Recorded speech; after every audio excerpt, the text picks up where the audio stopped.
Welcome back to the How to Write an Essay series. This video is looking at how to write a literature essay. It won't matter what texts you're doing or what exam board. This will be looking at the things that should be included and the best way to structure your essay. So let's get started. So for English literature, people will be doing different exam boards and they'll be doing different texts. This is going to look at a few basics of what I believe should be included in all essays. So for an introduction, a lot of students ask how they should start an essay and what should be in their introduction. Imagine the examiner doesn't know the question, so reword it into your introduction, including the full name of the writer and the text you are writing about. Add relevant context to the question. Remember, this exam is your only chance to show them that you know your stuff. And when I say relevant context, make sure it's relevant to the question. You can add irrelevant stuff, but that's not going to help you. It just means you're throwing everything in there, which can be detrimental. So example 1, a question for Jekyll and Hyde. Explain how Stevenson presents science in the novel. So we're going to reword the question, add the full name of the writer and title of the text, and add relevant questions.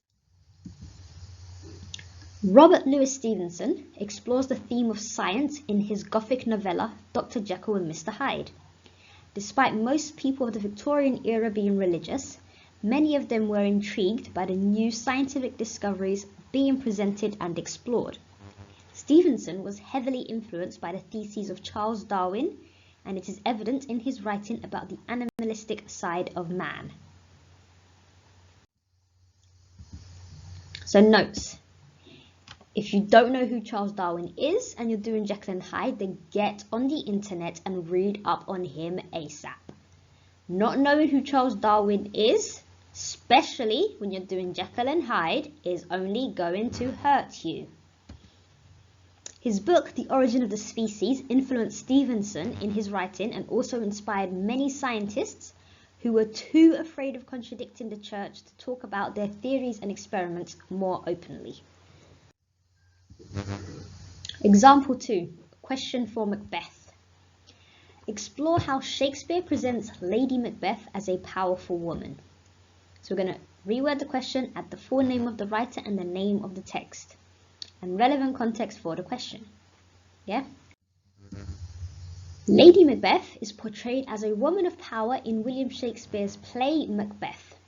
Societal expectations and implications indicated that Lady Macbeth should have been meek, submissive and demure.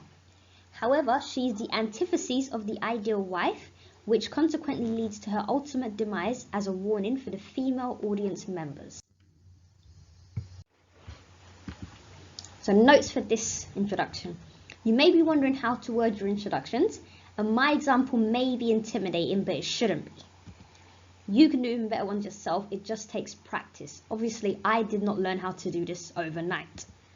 So as part of your revision, explore possible new words to use and practice exam questions to get familiar and comfortable. So an example 3 is a question for poetry. Compare the way that negative feelings are presented in London and in one other poem from Power and Conflict.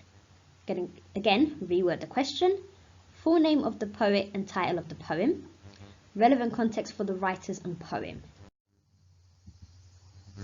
William Blake's poem London explores the theme of negative feelings in a number of ways. Blake was a religious and political poet who used his poetry and art to highlight the plight of the less fortunate. Another poem that also explores negative feelings is My Last Duchess by Robert Browning. Browning was fascinated by Renaissance Italy and chose to base the poem on a real person, the Duke of Ferrara, with some adaptations. For poetry, you need to be familiar with the context of all the poets. You don't need to know an in-depth amount about them, but you do need to have a brief overview of their views and some of their life. Doesn't have to be a lot, but it needs to be enough that you can understand the reasons behind why the poets wrote their poems. So top tips. For the Shakespeare, the 19th century text and the poetry, you'll be given an extract or poem. You'll notice I didn't give you an introduction for the play. Again, you'll still be following the same format for whatever play you're doing. However, because there's such a wide variety, I didn't want to give just one example. And for that one, you will not be given an extract. You'll be given a choice of 2 questions. So use that extract. They want you to use it, so do so. They're not going to put it there for you to just ignore it. Annotate and jot down your notes as soon as you read the question. So whatever you think about, get it down quickly. You might not use all your points that you write, but it's better to have too many rather than not enough, and for you to get stuck later on. So the body of your essay. To make it easier for the examiner to see your points, do each one in its own paragraph. No more than 2 points in a paragraph. So always explore the effect the text has on the reader. Remember, you are the reader. Make sure you refer to the question. If you're not answering a question, you will not get the marks. This may seem odd for you to do all your points in their own paragraphs because sometimes it won't be very long. However, the easier it is for somebody to read your work, the more likely it is for them to understand what you're trying to say. If everything's all scrunched up together, it's very difficult for people to read. So keeping it clear and divided will benefit you. Again, you should always remember PEEL. So point, evidence, explanation, and link. When they say explanation, we don't want you to explain the quote. We need to explain how the quote backs up your point. The quote is there. It's mostly self-explanatory most times, whatever you use. So you need to explain how it backs up your point. Don't explain the quote. And link back to the question. Conclusion. For the conclusion, you should summarize and answer the question. There should be no new points or quotes in your conclusion. Surprisingly, it doesn't have to be very long, but it should round off your essay so the reader, or in this case the examiner, knows that you have finished. So example of a conclusion for the question that we had for Macbeth, which was showing Lady Macbeth as a powerful woman. Shakespeare has used the character of Lady Macbeth as a deterrent for women who see the play. Due to gender restrictions of the era, Lady Macbeth was an exemplar of the consequences of defying her place in the world. Some may argue that her ambition and desire for more could, to an extent, be seen as admirable, but she was cast as the villain from the start of the play and was therefore not shown to be a powerful woman.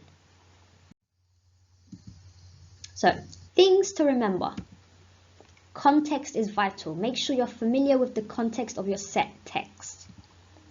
Introductions don't have to be long, but they should be detailed, informative, and well written.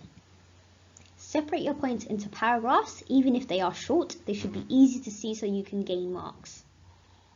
Conclusions should never contain new information. They should summarize your points and answer the question. Don't only use context in the introduction. Use it throughout your essay where relevant. Make sure you always expand your points. You chose the quote for a reason. Why did you think it was the most relevant? A specific word stood out. It evoked a certain feeling in you. What was it? Again, you're going to pick things that you remember and that stood out for you in order to answer it.